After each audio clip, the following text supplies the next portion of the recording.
마가복음 8장 34절에서 38절.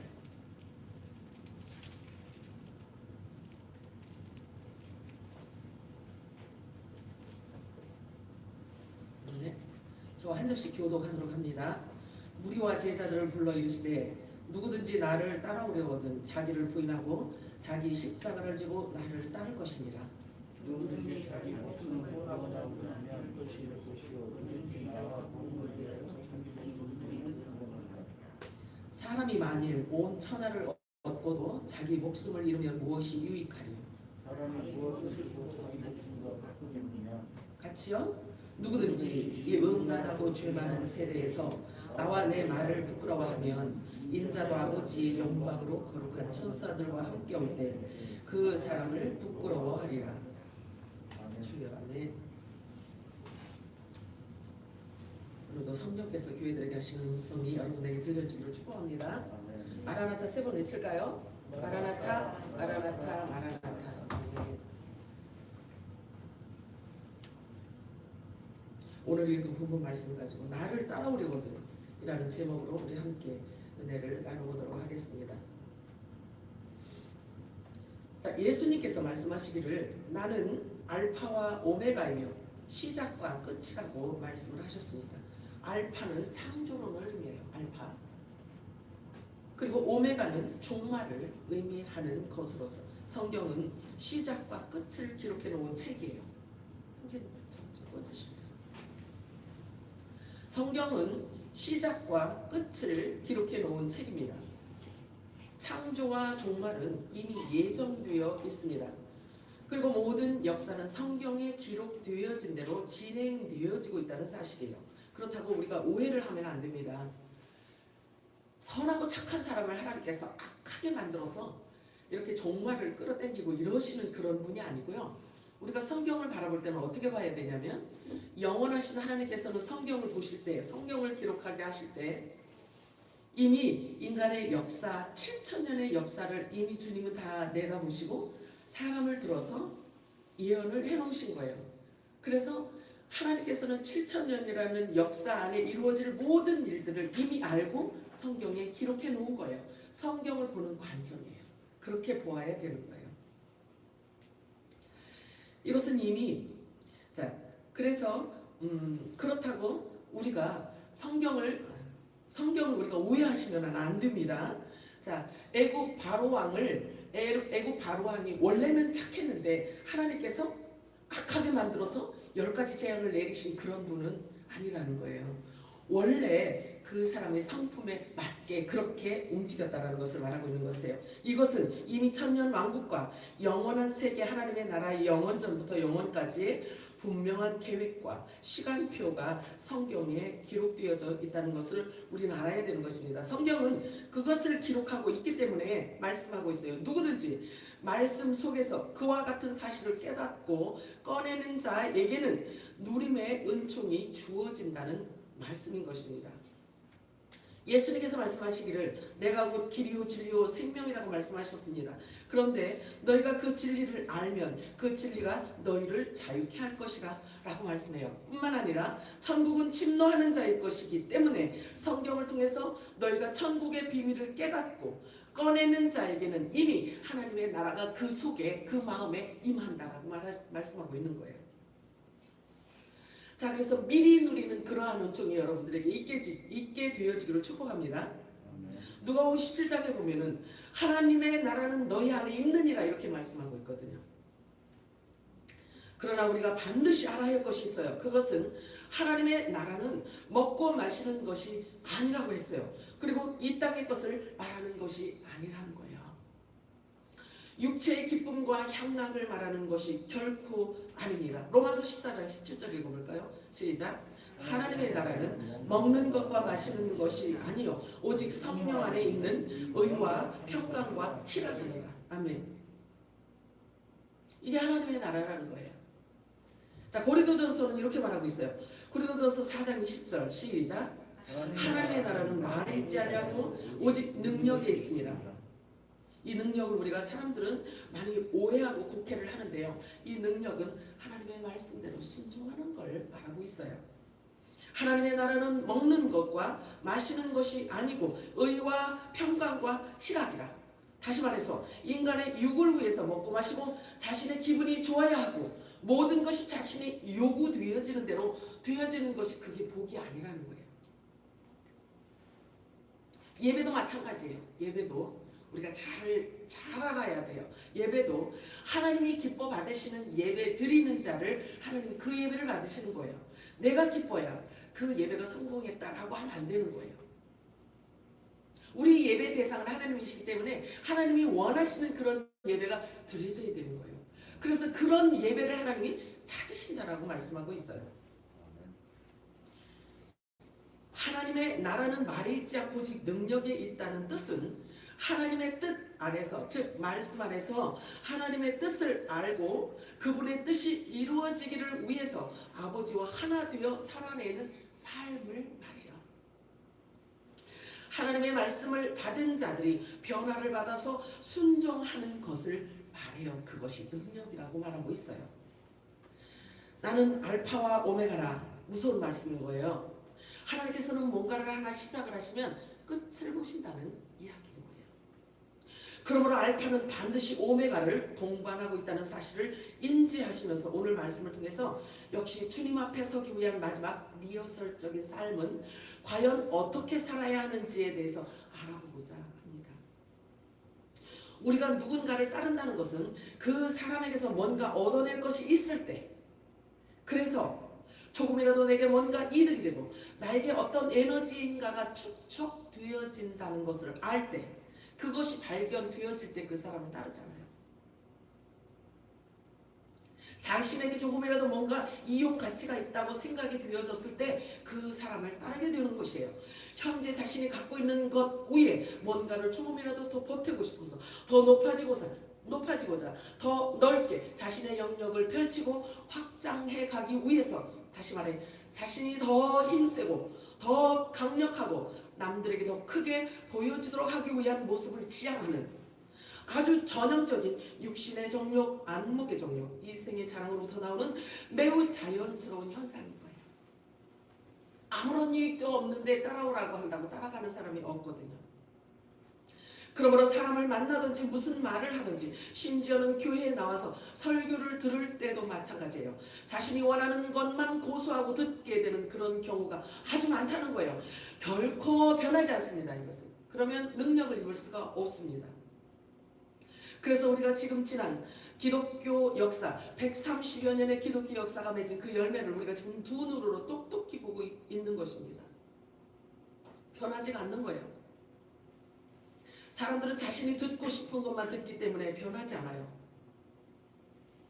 그렇다고 복음을 받은 자가 세상 사람, 모든 사람들로부터 칭찬을 받아야 한다라는 말은 결코 아닙니다. 복음은 세상 사람들로부터 미움을 받고 배척을 당하지 칭찬받지 않아요. 절대 칭찬을 받을 수가 없어요. 그러나 복음을 받은 자들은 세상의 윤리와 도덕 수준보다 훨씬 높아야 된다는 거죠. 복음은 사람을 변화시킬 뿐만 아니라 완전하고 재창조하는 무시무시한 강력한 힘을 갖고 있어요. 하나님의 생명이기 때문이에요. 그러므로 복음을 받고도 변하지 않는다는 것은 해가 서쪽에서 뜨는 것만큼이나 기적이에요. 예수님 초림 당시 3년 반 동안이나 예수님과 함께 동거동락하면서 함께 먹고 함께 자면서 모든 신적인 기사와 이적들을 보았음에도 불구하고, 또한 그 주옥 같은 천국 말씀을 직접 들어왔음에도 불구하고 예수님을 아예 떠난 자들도 있었고요. 그것도 제자 중에서 사탄도 나왔고 제자 중에 마귀도 나왔다는 사실을 우리는 간과하면 결코 안 되는 겁니다. 우리는 이제 모든 범사에 신중해야 합니다. 하나하나 하나님의 말씀을 기억하고 생각하면서 무엇이 하나님이 기뻐하시는 일일까를 생각해야 할 때가 된 거예요. 그것이 하나님과 하나 된 자들의 특징이기 때문입니다. 그리고 그것이말로 하나님과 동행하는 삶이기 때문인 것입니다. 지금 저와 여러분은 더더욱 두렵고 떨림의 자세로 말씀 앞에 무릎을 꿇어야만 할 때인 것입니다. 결산해야 할 때가 가까이 오고 있기 때문이에요. 꼭 기억하시기 바랍니다. 우리는 지금 마지막 여정길에 이미 들어섰다는 사실을 알아야 해요.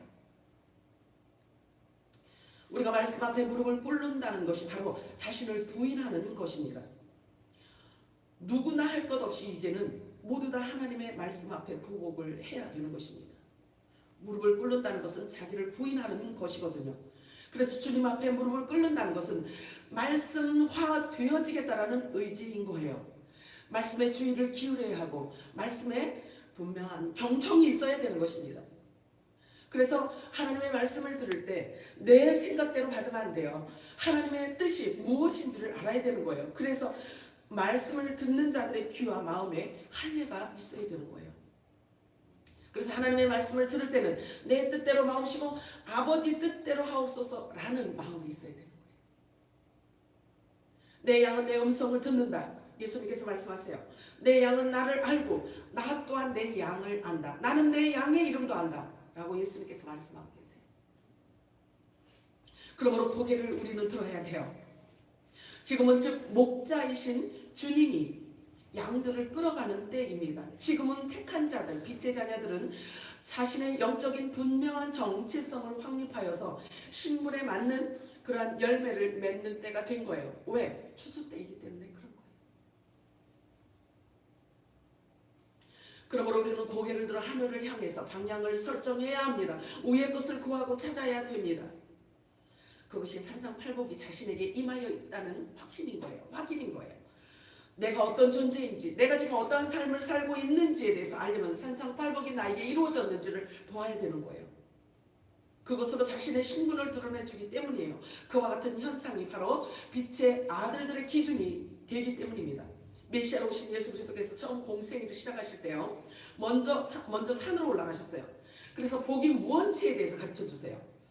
복에 대한 정의를 내려주셨는데 그게 산상팔복이에요. 자, 나는 이러한 자들 때문에 내가 이 땅에 내려왔다라는 거예요. 사인이에요. 그래서 나는 이들 때문에 십자가에 죽을 것이고, 그리고 나는 이들을 데리러 다시 이 땅에 내가 재림을 할 것이다 라는 거거든요. 그래서 산상팔복은 이렇게 살아야 되느니라 라고 말씀을 해주시고, 그래서 마태복음 끝에 가면은 재림 때를 말씀해 주고 내가 이럴 때 올 거야 이렇게 가르쳐 주시는 거예요.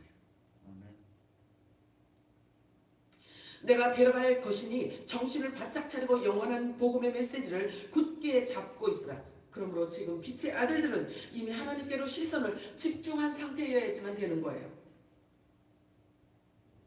하나님은 그러한 의인들에게 시선을 지금 집중하고 계십니다. 하나님의 영원전에 하나님의 이벤트가 있는데요. 그게 뭐냐면 휴거 공중부활 사건이에요. 하나님이 그거에 온 초점을 갖고 계신 분이에요. 자, 그렇다면 그때가 가까이 임박해 왔다라고 한다면 하나님께서 공중으로 끌어올릴 자들에 대한 시선이 얼마나 지금 집중하고 있냐 이거죠. 이제는 마귀도 빛의 아들들을 알아보고 만지지 못하는 때가 된 거예요. 그래서 따로 세워놓는 때가 지금인 거예요. 완전히 갈라져서 따로 세워가고 있는 때가 지금인 거예요. 성경은 말씀하고 있어요. 불의를 행하는 자는 그대로 불의를 행하고, 더러운 자는 그대로 더럽고, 의로운 자는 그대로 의를 행하고, 그리고 거룩한 자는 그대로 거룩하게 하라. 보라, 내가 속히 오리라. 분리하는 장면인 거예요. 누가복음 3장 17절 읽어볼까요? 누가복음 3장 17절 시작. 손에 키를 들고 자기의 타작마당을 정하게 하사 알곡은 모아 곡간에 들이고 쭉정이는 꺼지지 않는 불에 태우시리라. 이게 정해진 거예요. 이게 정해졌다는 거예요.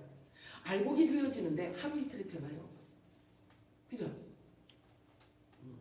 자, 마태복음 25장 31절 31절에서 33절 한번 읽어볼까요? 시작. 인자가 자기 영광으로 모든 천사와 함께 올 때에 자기 영광의 보좌에 앉으리니 모든 민족을 그 앞에 모으고 각각 구분하기를 목자가 양과 염소를 구분하는 것 같이 하여 양은 그 오른편에 염소는 왼편에 두리라. 분리하고 있죠? 분리합니다. 염소가 평생토록 양 우리 속에 평생 산다고 해서 양이 염소가 되지 않고 염소가 양이 될 수 없어요. 하나님께서 만세전에 어린 양 생명책에 이름을 기록된 자들 유전자는 이미 들어가 있어요. 그러면 휴거 유전자를 받은 자가 있다는 거예요. 신기하죠? 이게 성경의 비밀인 거예요. 그것이 나라는 사실을 성경에서 발견이 되면요 완전히 바뀌기 시작하는 거예요. 고요가 임하고 평강이 임하게 되는 거예요. 스가랴서 12장 12절에서 14절 읽어볼까요? 스가랴서 12장 12절에서 14절 이렇게 이제는요 우리가 반면을 따라서 각각 따로따로 나누어지는 때가 오는 거예요. 자, 스가랴서 12장 12절에서 14절 시작. 온 땅 각 족속이 따로 애통하되 다윗의 족속이 따로 하고 그들의 아내들이 따로 하며 나단의 족속이 따로 하고 그들의 아내들이 따로 하며 레위의 족속이 따로 하고 그들의 아내들이 따로 하며 시므이의 족속이 따로 하고 그들의 아내들이 따로 하며 모든 남은 족속도 각기 따로 하고 그들의 아내들이 따로 하리라. 여기서 아내는 계속해 나오는데 대상은 틀리잖아요. 다윗, 레위, 나단, 시므이, 남은 족속 이렇게 다르잖아요. 근데 아내는 다 한 표현을 하고 있어요. 아내로. 그죠? 이 아내라는 뜻은 성경은요 여자를 의미하는 아내의 뜻은 율법을 말하고 있어요. 복음으로 넘어오지 않은 율법 안에 매여 있는 자들을 말하고 있는 거예요. 자유함을 얻지 못하는 후사가 되지 못하는 휴거 백성이 되지 못하는 자를 이렇게 나누고 있는 거예요. 아내는 그거예요. 율법 안에 매여 있는 자를 아내라고 해요. 자, 마태복음 13장 47절에서 50절 읽겠습니다. 시작. 또 천국은 마치 바다에 치고 각종 물고기를 모으는 그릇으로 얹으니 물이 가득하면 물건을 끌어내고 앉아서 좋은 것은 그릇에 담고 못된 것은 내버리느니라. 세상 끝에도 이러하리라. 천사들이 와서 의인 중에서 악인을 갈라내어 풀무불에 던져 넣으리니 거기서 울며 이를 갈리라. 반드시 이렇게 나눠지네요. 반드시 나눠집니다. 우리가 대충 살아야 할 이런 세상이 아닌 거예요. 한 나라가 세워지려면 왕도 있고 백성도 있고 거기에 필요한 모든 것들이 이렇게 있잖아요. 그런데 하나님 나라는 어떨까요? 하나님 나라는 어떨까요? 하나님 나라는 그냥 하나님이 대장이고 그냥 다 두루뭉술 이렇게 그럴 것 같은가요? 질서도 없이 그냥? 율법이 있을 것 하나님 나라는 이 땅보다 더 철저하죠. 더 철저합니다. 자, 하나님 나라도 마찬가지로 왕이 있고 제사장이 있고 백성이 있고 종이 있어요. 자, 그래서 휴거될 하나님의 후사 아들들은요 이 땅 제단에서 드려지는 이 제사와 예배로 하나님 앞에 나가는 것이 아니에요. 이미 이 땅에 우리가 살고 있지만 땅에서 발을 떼어야 되는 거예요. 이미 준비를 해야 되는 거예요. 하나님 나라 하나님 후사거든요. 예수님과 같은 후사가 되어졌기 때문에 그런 거예요. 왜? 성경 말씀이 열린 거예요. 자, 저와 여러분이 하나님의 후사, 하나님의 아들들이라는 그 메시지가 이미 열린 거예요. 이게 계시가 되어지잖아요. 그러면 내 안에 박혀서 안 떠난단 말이에요. 그래서 내 존재 자체가 이제 내 신분이 어떤 신분이라는 것을 내가 알게 되어진단 말이에요. 그래서 나의 필요한 메시지, 언약의 메시지를 계속 내가 받아먹게 되는 거예요. 그래서 계속 더딥힘을 받아요. 그리고 육은 뽑혀져요. 계속 더딥힘을 받고 말씀으로 계속 더딥힘 받고 육으로 생각했던 모든 것들은 자꾸 없어지는 거예요. 그래서 내 신분에 맞는 이 관점으로 바뀌고 지식까지도 바뀌는 거예요. 마음도 새로워지고 모든 것들이 바뀌는 거예요. 언어가 바뀌는 거예요. 뭘로 바뀌겠어요 우리가? 내 신분이 어떤 신분인지를 알아야 내게 주시는 언약을 받아서 그 신분에 걸맞는 생각과 반응과 말을 할 거 아니겠어요? 그죠? 그래서 하나님의 말씀 외에는 어떤 것도 없어요. 산에 들어가서 나무 뿌리 뽑아서 부르짖는 이래가지고 되는 게 아닐 거예요.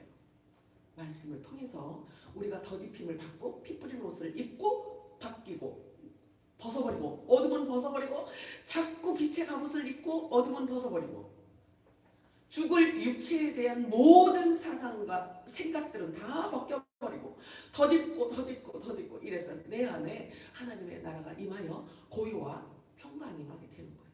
아멘. 너희는 먼저 그의 나라와 의를 구하라 하시는 것 자체가 이미 하늘을 구하면서 살라는 이야기예요. 하늘로부터 오는 생수를 받아서 살아가라는 뜻인 것입니다. 너희들의 신분을 기억하라는 말씀이에요. 그래서 아버지가 받으시는 산 제물, 살아있는 예배를 드리라는 말씀인 거예요. 히브리서는 이렇게 말씀하고 있어요. 히브리서 7장 11절에서 16절 말씀 보겠습니다. 시작. 레위 계통의 제사 집행으로 말미암아 온전함을 얻을 수 있었으면 백성이 그 아래서 율법을 받았으니 어찌하여 아론의 반차를 따르지 않고 멜기세덱의 반차를 따르는 다른 한 제사장을 세울 필요가 있느냐. 제사 직분이 바뀌어졌은즉 율법도 반드시 바꿔지리니 이것은 한 사람도 제단 일을 받들지 않는 다른 지파에 속한 자를 가리켜 말한 것이라. 우리 주께서는 유다로부터 나신 것이 분명하더라. 이 지파에는 모세가 제사장들에 관하여 말한 것이 하나도 없고 멜기세덱과 같은 별다른 한 제사장이 일어나는 것을 보니 더욱 분명하더라. 그는 육신에 속한 한 계명의 법을 따르지 아니하고 오직 불멸의 생명의 능력을 따라 되었으니. 할렐루야. 아멘이죠.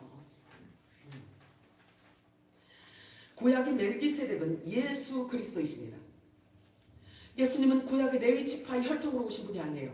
전혀 별다른 멜기세덱의 반차로 불멸의 생명의 능력을 따라오신 분이라고 말씀하고 있어요. 그런데 그것이 우리에게 소망인 거예요. 예수님을 그렇게 부활시키신 그 영이 우리도 동일하게 부활시킬 것이기 때문이에요. 저와 여러분은 예수님을 부활시킨 그 불멸의 생명의 능력으로 거듭난 자들이기 때문에 저와 여러분 역시 멜기세덱과 같은 별다른 한 분 예수 그리스도에게 연합되어져 있는 존재들인 거예요. 그래서 우리를 예수님의 지체라고 말하고 있는 거예요. 저와 여러분은 성경에 보면은 그리스도 신부라고 하잖아요. 그죠? 신랑이 혼자 결혼식 할 수 있나요? 신부가 있어야죠. 그죠? 그렇듯이 예수님은 우리가 필요해요. 우리가 예수님을 필요로 하는 것처럼 예수님도 우리를 필요로 해요. 그래서 공중강림 하나님 보좌에 앉아 계신 예수님께서 신랑이 신부를 맞이하는 그 날이 올 거란 말이에요. 그러면 그날 공중으로 얼마나 신부들을 애타게 너무나 사랑하셔서 너무나 사랑하고 기대하시니 보좌에서 공중으로 내려와서 신부들이 올라올 때까지 데리고 올라가려고 이런 모습을 지금 표현하고 있어요. 성경은요. 우리가 그렇게 소중한 사람들인 거예요. 아멘.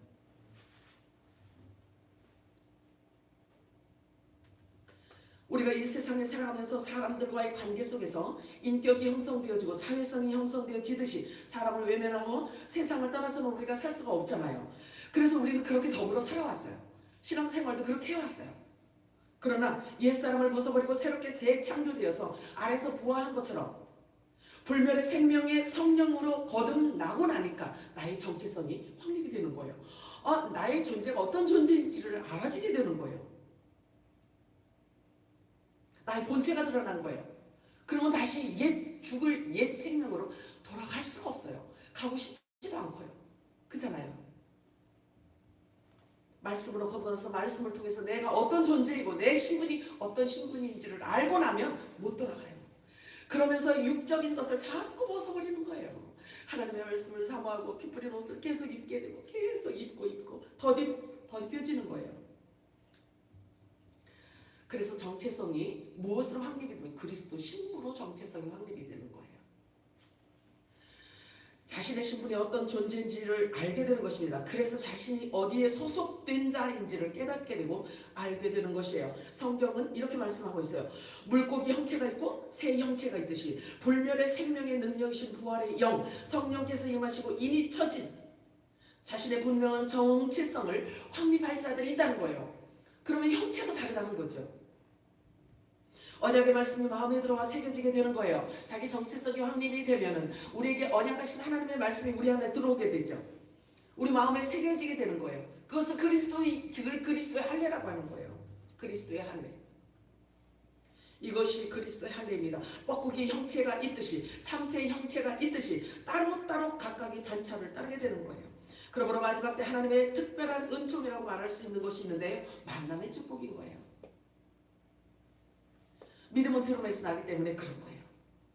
하나님의 말씀을 먼저 깨달은 자에 의해서 그 빛이 드러나야지만 듣는 자도 그 빛을 받을 수가 있기 때문에 그런 거예요.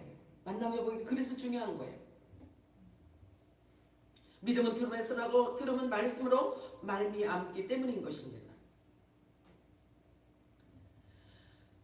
자, 여러분에게 특별한 만남의 축복이 있게 되기를 주님의 이름으로 축복합니다.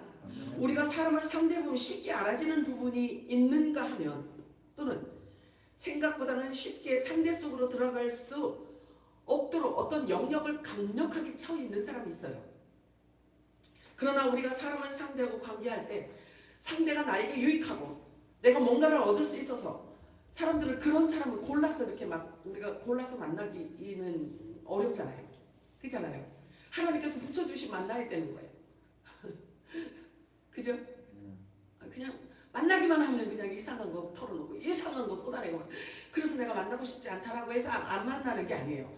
하나님의 사람들은요, 내가 가장 힘든 사람을 만나게 하는 경우가 굉장히 많더라고요. 왜냐면 그 관계 속에서 내게 뭔가 내가 깨어져야 할 것이 있으면 하나님 붙여놓으세요. 철이 철을 날카롭게 한다고 하듯이.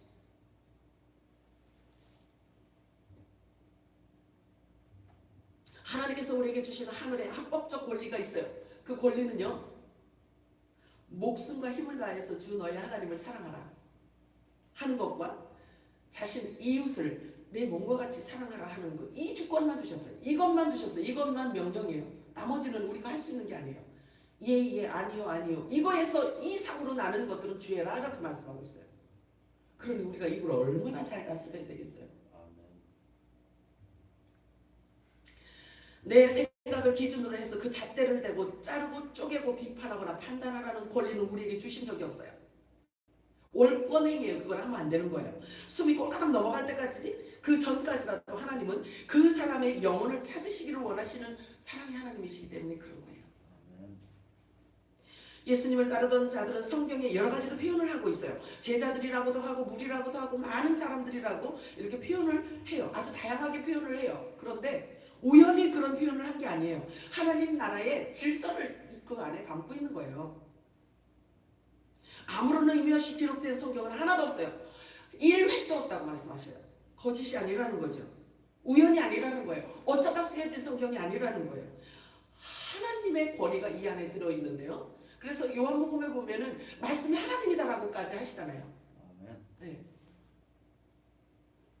하나님 나라를 가지고 오신 예수님께서는 하나님 나라에서 행해지는 영적 원리들을 이 땅의 것들로 인해서 다 설명해 주고 싶었던 거예요. 그래서 비유라고 하는 거예요. 그래서 그 안에 신령한 것을 우리가 깨닫는 것은 우리 몫이란 말이에요. 성령의 계명, 조명하심과 성령의 계시로 인해서 우리는 그것을 깨달아야 돼요. 파내야 되는 거예요. 꺼내야 되는 거예요. 예수님에 비해서 나온 모든 말씀은 하나의 획도 땅에 떨어지는 법이 없다고 말씀하셨어요. 자, 그래서 그 전제를 우리는 두고 말씀을 대해야 되는 거예요. 물론 모든 것을 비유로 말씀하겠다고 하셔서 비유로 해놨기 때문에 그 비유를 푼다고 사람이 고안해낸 생각을 가지고 사람들이 이렇게 이단도 나타나고 사람들이 덫을 걸리게 하고 함정에 빠지게도 하기는 하지만 실은요, 이것조차도 성경이 성취되어진 현상인 거예요.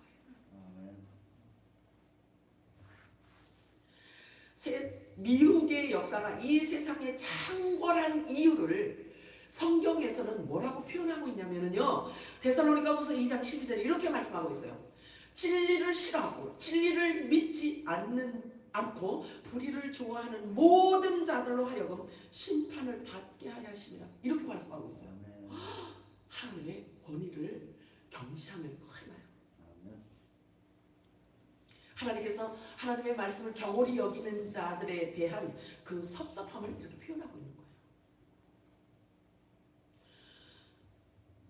그것도 역시 성취된 거란 말이에요. 이단이 이렇게 난무하고 미혹의 역사가 이렇게 세상에 창궐한 것은 성경 말씀이 성취되었다는 사실인 거예요. 익은 벼는 고개를 숙이고 있어요.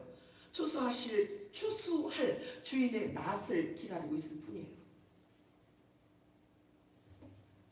그래서 알곡들은 더더욱 주님과 깊은 사랑의 교제가 이루어지는 때가 지금인 거예요. 그렇게 말이 많이 필요한 때가 아니에요. 사실은 주님과 깊은 은밀한 그러한 대화가 필요한 때가 지금인 거예요. 아멘. 자칭 유대인, 자칭 종교인, 자칭 말씀을 많이 알고 누구보다 출중하다라고 자랑하던 자라 할지라도 성령께서 마지막 메시지, 영원한 복음을 조명해 주시지 않으면, 밝혀주시지 않으면 알 길이 없어요.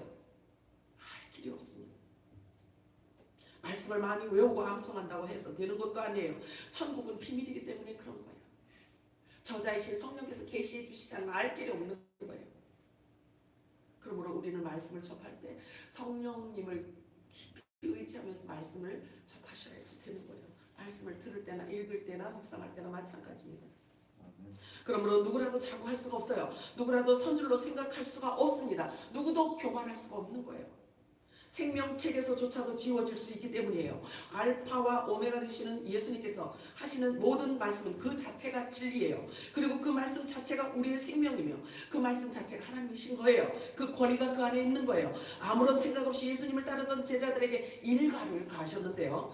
육체가 갖고 있는 모든 것을 내어버려야지만 나를 쫓을 수 있느니라 라고 말씀하세요. 그게 오늘 제목 말씀인 거예요. 오늘 본문 마가복음 8장 34절 읽어볼까요? 마가복음 8장 34절 시작. 무리와 제자들을 불러 이르시되 누구든지 나를 따라오려거든 자기를 부인하고 자기 십자가를 지고 나를 따를 것입니다. 부인도 부족해서 십자가를 지라고 하고 있어요. 완전한 죽음을 말하고 있죠. 죽지 않으면 누구라도 예수를 따를 수 없다는 말과 같은 이치인 거예요. 죽어야 된다는 거죠. 자, 우리가 예수님이 계신 그곳을 가려면요, 육으로는 갈 수가 없어요. 육으로 갈 수 있는 곳이 아니에요, 그곳은. 그렇기 때문에 썩을 육이 죽어야 된다라고 자꾸 말씀하는 거예요. 아우, 맨날 샘물교회가 맨날 죽으라고 하는데 그 죽으라는 게 뭔가 아이고 불편하십니까? 불편하시면 안 돼요. 교회는요, 내가 듣고 싶은 얘기 들으러 오는 게 아니에요. 하나님부터 하나님이 우리들에게 주시는 그리스도의 신부들에게 주시는 메시지를 먹으러 오는 거예요. 그리고 입으로 오는 거예요. 피 뿌린 옷은 입으로 오는 거예요. 그렇기 때문에 부담스럽고 들으셔야 돼요. 그 말씀이 우리를 부인되어지고 우리를 씻어내기 때문에 그런 거예요. 말씀은 사람을 변화시킬 뿐만 아니라 재창조를 한다니까요. 완전하게 하나님의 사람으로 완전히 창조한다니까요. 그러니 그 말씀의 권위가 어떻겠어요?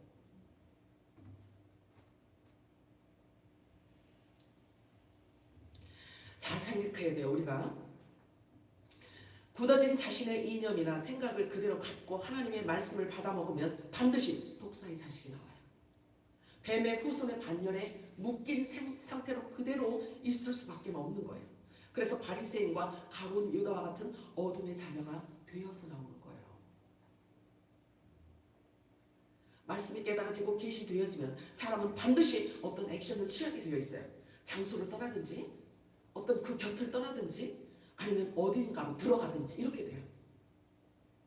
어떤 행위가 어떤 액션이 반드시 취해지게 됩니다. 진리의 성령께서 내 안에 오셔서 빛이 비춰지잖아요. 그러면 내 안에 어둠이 물러가고 내 존재, 나의 정체성이 변화되기 때문에 반드시 어떤 액션이 취해지게 돼요. 하나님을 향한 생각이 바뀌든지 무엇가 바뀌든지 바뀌는 거예요. 나오든지 들어가든지 이렇게 돼요. 변화가 있게 된다는 말입니다. 생각이 바뀌고 말이 바뀌고 관점이 바뀌게 되어진다는 거예요. 자, 그런데 천국의 비밀, 그러니까 영원한 복음을 받은 자들에게는요, 예수님께서 어떻게 표현을 해주시냐면 이렇게 표현해주고 있어요. 마태복음 13장 52절에 예수님께서 이르시되 천국의 제자된 자들은, 이 제자는요 그리스도의 신부를 또 다른 표현을 하고 있는 거예요. 하나님의 아들들, 의의 옷을 입은 자들을 사실은 맥이 하나예요. 맥이 하나란 말이에요. 자, 그렇듯이 천국의 제자된 자들은 새 것과 옛 것을 곳간에서 내오는 집주인과 같다고 하고 있어요. 집주인이어야 어디에 어떤 물건이 있는지를 알 수 있을 거 아니겠어요? 성경을 볼 때 묵은 것과 새 것이 무엇인지를 알고 가져와서 선과 악을 가르쳐준다는 거예요. 이게 그리스도의 신부들이 갖고 있는 특징인 거예요. 설교자는 이 메시지가 들어가면, 신분의 변화가 오면 말씀으로 정체성이 완전히 확립이 되어지면 변화가 있게 되는데요. 설교자는 말씀의 패턴이 완전히 바뀌어요. 듣는 자 또한 이 빛이 임하게 되면은요, 새 포도주를 받아 먹을 준비가 되어요. 메시지를 받고자 하는 그 준비가 되어진단 말이에요. 내 영이 갈망한 말이에요. 영원한 복음을 듣고 싶다는 거예요. 새 포도주가 먹고 싶다는 거예요. 그 안에 영이 그 간절히 사모하고 있는 거예요. 준비가 되어졌다는 거죠. 귀가 열리고 마음이 준비가 되어졌다는 거예요. 그래서 새 포도주를 갈망하는 거예요. 갈망해요.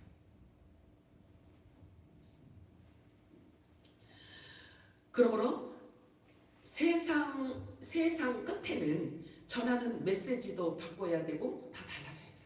패턴이 바뀌어야 되는 거예요. 자, 예수님의 초림은 재림을 그림하고 있어요.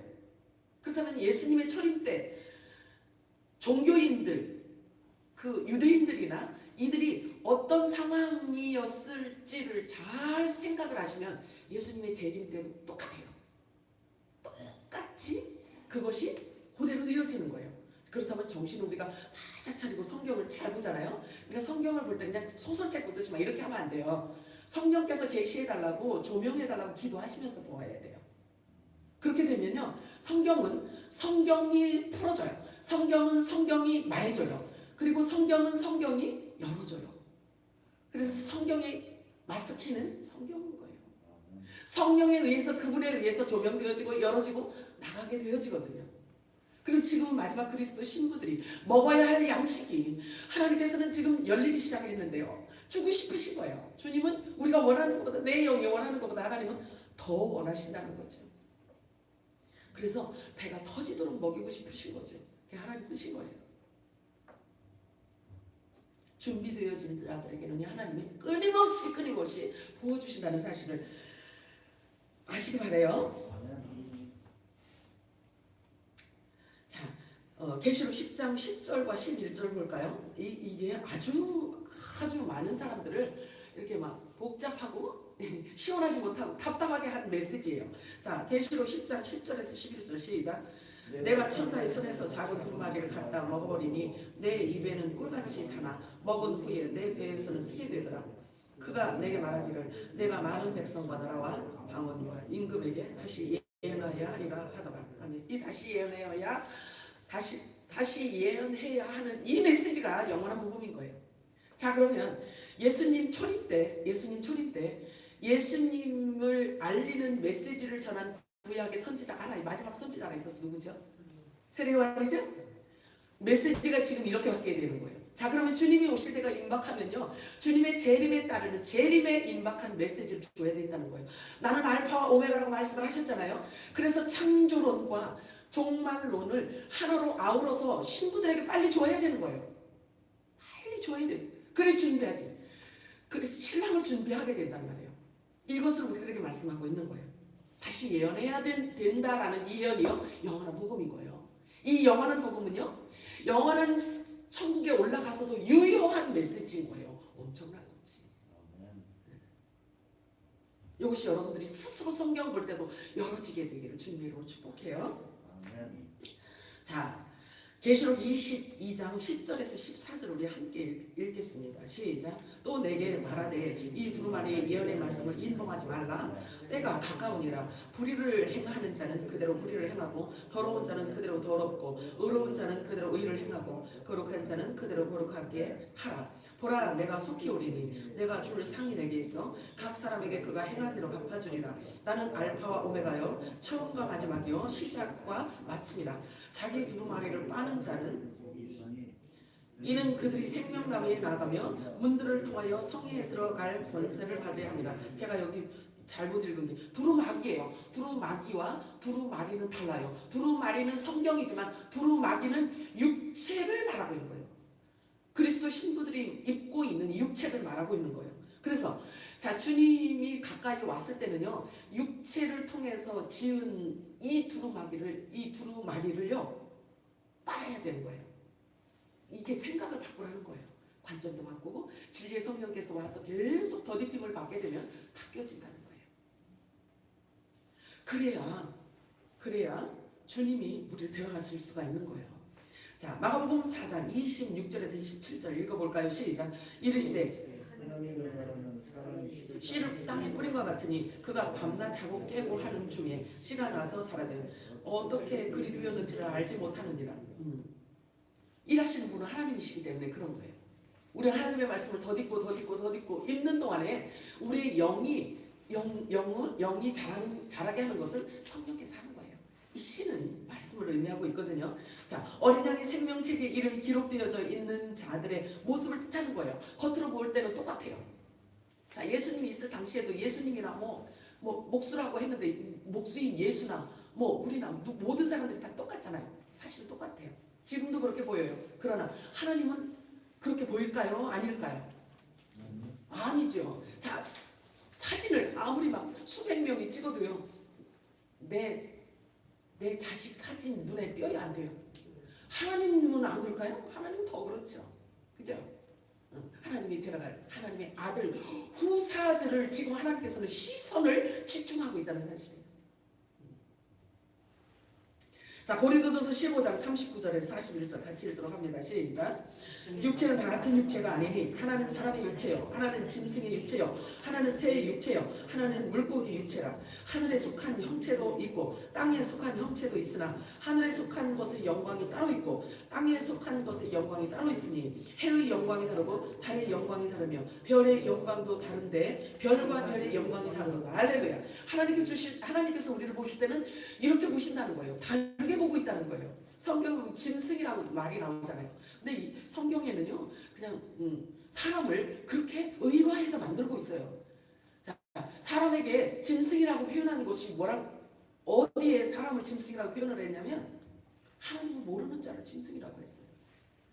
새는요, 성경의 새는요, 공중 권세 잡은 마귀를 상징하고 있어요. 이렇게 성경은 그 안에 신령한 의미를 담고 있기 때문에 성령께서 우리들에게 조명해 주셔야 되는 거예요. 자, 새를 육체라고 하지 않아요. 물고기를 육체라고 하지 않아요. 이런 것만 보아도, 우리가 조금만 깊이 보아도요, 성령께서 조명하셔요. 알아져요. 왜? 우리 영적인 존재이기 때문에. 하나님 모양과 형상대로 지음받은 존재들이기 때문에 성경을 보면요, 아버지의 뜻을 알아져요. 보여져요. 우리가 그냥 막 이러니까 그렇지. 그래서 성경의 새는 공중권세 잡은 마귀를 비유하여 말씀하고 있어요. 씨 뿌리는 비유에서 그게 드러났거든요. 자, 사람이 천국 복음의 말씀을 잘 들었어요. 기분 좋게 들었어요. 그런데 돌아갔는데 새가 그거를 먹었대요. 자, 마태복음 13장 4절 볼까요? 시작. 뿌릴 새 더러는 길가에 떨어지매 새들이 와서 먹어버리고. 사람 마음마치 길가처럼 그렇게 딱딱하대요. 그렇게 굳어있대요. 교만하대요. 아주 그냥 높아져서 그렇게 되어 있대요. 그런데 하나님의 진리의 말씀을 들었어요. 그래서 그게 들어가서 이게 막 깨어지고 이래야 되는데, 정말 진리의 말씀을 들었는데도 불구하고 생각 속으로 마귀가 들어와서 그 말씀을 뺏어갔대요. 그러면 그 말씀이 그 안에 밭에 심겨지지 않는다는 것을 말하고 있는 거예요. 나를 따라오려던 자기를 부인하고 자기 십자가를 지고 나를 쫓을 것이니라. 불편하셔도 우리는 들어야 돼요. 자신의 육체를 위한 모든 욕심을 다 십자가에 못 박지 않으면 진심으로 주님을 쫓는다고 말할 수 없는 거예요. 에이, 그런 건 목사들에게만 해당되는 말이죠. 이런 생각이 드시나요? 결코 그렇지 않습니다. 하나님의 말씀은 우리 신비에 새겨야 되기 때문에 그런 거예요. 자신의 신비에 하나님의 말씀에 진리가 심겨졌다면, 자 보세요. 고린도전서 15장 49절에서 54절 말씀 같이 읽도록 하겠습니다. 시작. 우리가 하늘에 속한 자의 형상을 같이 또한 하늘에 속한 자의 형상을 입으라. 형제들아, 내가 이것을 말하면 혈과 육은 하나님 나라를 이어받을 수 없고 또한 썩는 것은 썩지 아니할 것을 유혹으로 받지 못하느니라. 보라, 내가 너희에게 비밀을 말하노니 우리가 다 잠잘 것이 아니요 마지막 나팔에 순식간에 호련히 다 변화되리니 나팔 소리가 나매 죽은 자들이 썩지 아니할 것으로 다시 살아나고 우리도 변화되리라. 이 썩을 것이 반드시 썩지 아니할 것을 입겠고 이 죽을 것이 죽지 아니함을 입으리로다. 이 썩을 것이 썩지 아니함을 입고 이 죽을 것이 죽지 아니함을 입을 때에는 사망을 삼키고 이기리라고 기록된 말씀이 응하리라. 할렐루야. 이게요, 하나님의 말씀으로 계속 바뀌고 우리가 자꾸 거룩하고 거듭남의 성숙된 열매로 아름답게 바뀌어가잖아요. 그렇게 되면 어느 순간에 주님이 들어가실 때 이렇게 들어간다는 거예요. 사망이 보세요. 그때는 생명이 사망을 삼킨 것처럼 되리라라고 말씀하시는데, 제가 쉽게 표현을 해드린다면요, 우리가 살아서 주님을 맞이할 수 있다면, 공중에서 주님을 맞이할 수 있다면, 그리스도의 신부 휴거 백성이 우리가 되었다면, 우리에게 필요한 메시지인데, 이게 어떻게 얘기하냐면, 우리가 입고 있는 이 옷이 사망이잖아요, 그죠? 우리 육체는 사망. 그러니까 우리가 육체를 입고 있으면요, 흙을 먹으라고, 너희가 종신토록 흙을 먹으라고 한 뱀에게, 마귀에게 육체를 내어줬기 때문에 우리 사망이 들어온 거란 말이에요. 그거는 합법적이에요. 그렇기 때문에 한번 육체는요 죽게 되어 있는 거예요. 그런데 우리가 이렇게 너무나 좋은 시대에 살고 있는 것은 이 죽을 썩을 육체가 썩지 아니할 빛의 생명으로 우리가 삼킨 바 되어서 간다는 거예요. 육체가 없어요. 삼킨 바 되어서 하나님의 빛으로, 빛의 생명으로 삼킨 바가 되어서 없어진다는 거예요. 그렇게 되어진다는 거예요. 자, 그렇다면 주님이 오실 때가 이렇게 임박하였으니까 여러분 육체도 잘 관리하셔야 돼요. 아프시면 안 돼요. 막 병원 다니고 이러시면 안 돼요. 잘 드시고 운동도 좀 잘 하시고, 아유 내가 운동을 해야 되는데, 그래요. 그래서 건강도 잘 관리하시기 바래요. 아파서 병원에 누워있는데 공중에서 빵빠레를 불면 병원에서 올라가면 좀 그렇잖아요. 하나님 앞에 죄송하잖아요, 그치? 그러니까 건강을 지키시기 바래요. 그래서 주님이 부르실 때 생명에 삼킨 바 되어진 예수님의 그 부활체를, 우리도 그렇게 영화로운 부활체 몸을 입고 공중에서 주님을 만나게 되어야 됩니다. 아멘이죠? 그것이 우리의 마지막 소망인 거죠. 자, 육신에 있는 자들은 하나님을 기쁘시게 할 수 없다라고 말하고 있어요. 육신에 있는 자는. 자, 여러분들이 있잖아요. 그리스도의 신부라는 사실이 여러분 안에 확증이 되어지면 이미 여러분은 육 같지만 육에 있는 자들이 아닌 거예요. 이 땅의 땅을 밟고 살지만 이 땅의 사람이 아니라는 거예요. 이 땅에 소속되어져 있는 자가 아니라 소속이 바뀌어버린 거예요. 어디로? 하늘로 바뀌어버린 거예요.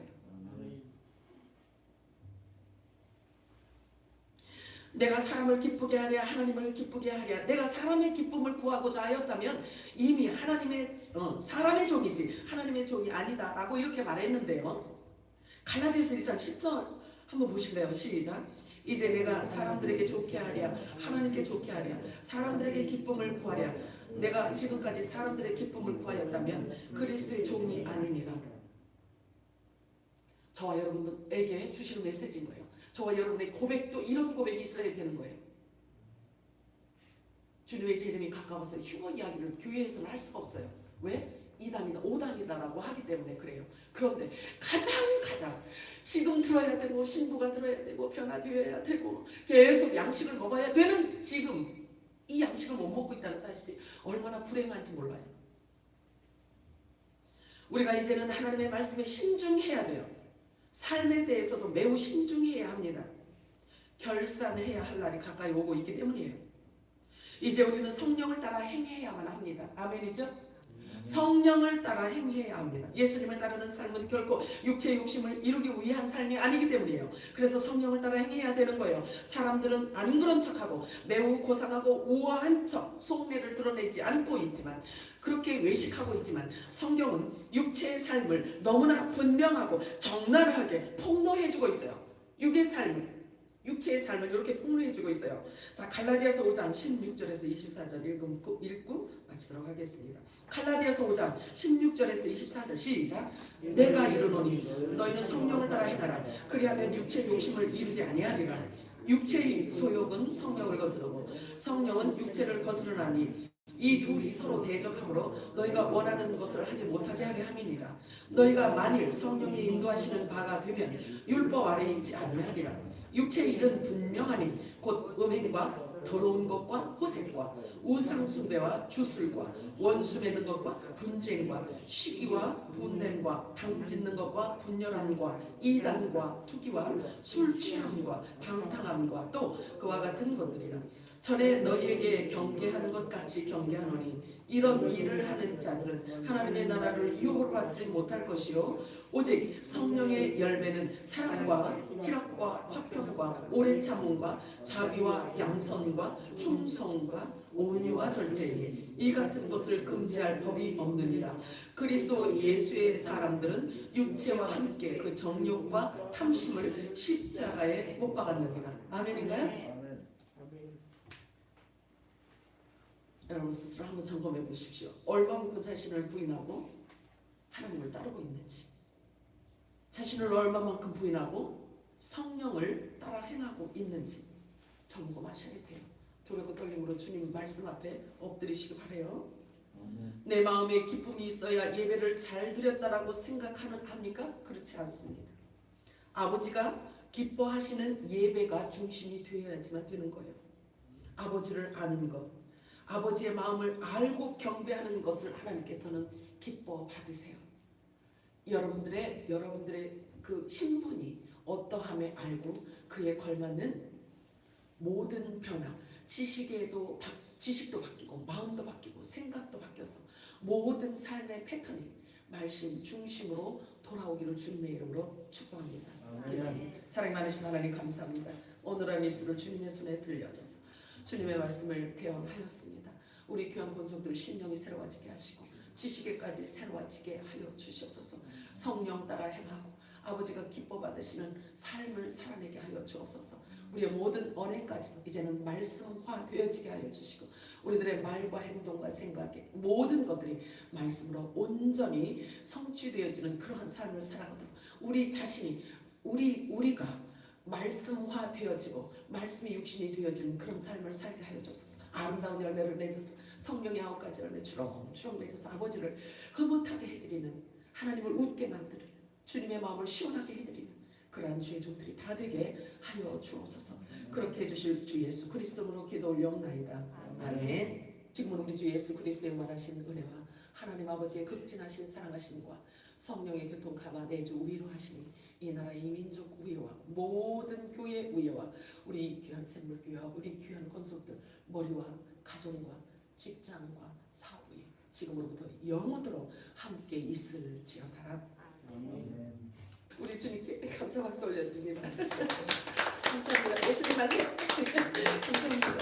주님의 이름 인사하는 주님의 이름 축복합니다. 주님의 이름으로 축복합니다.